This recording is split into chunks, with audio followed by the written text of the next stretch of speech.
At this point, what I want to do, I want to use some graphics to perhaps understand a little bit more about these numbers that I have on the table, and to see if I can make some initial inferences by observing the data. So let me create another cell, fourth, and then let's run this. I have generated the graphs automatically. You can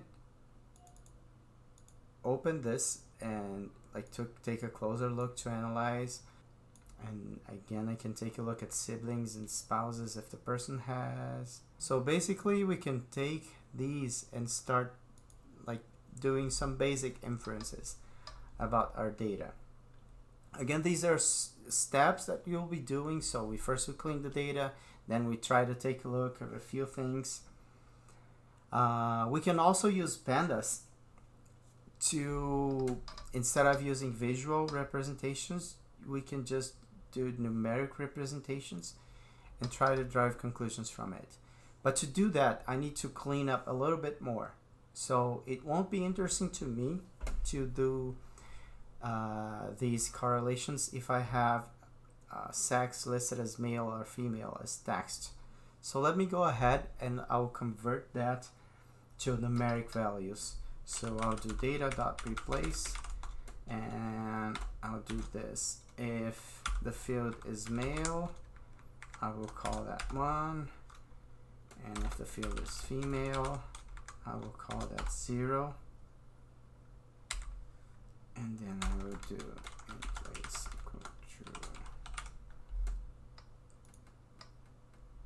And now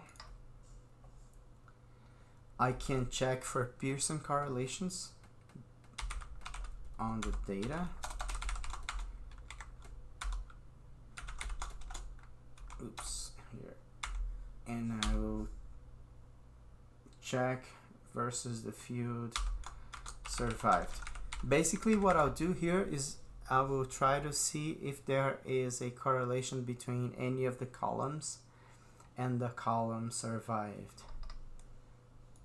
And if I do that, I can see that the class has a 0.3 correlation coefficient. Survived obviously 1.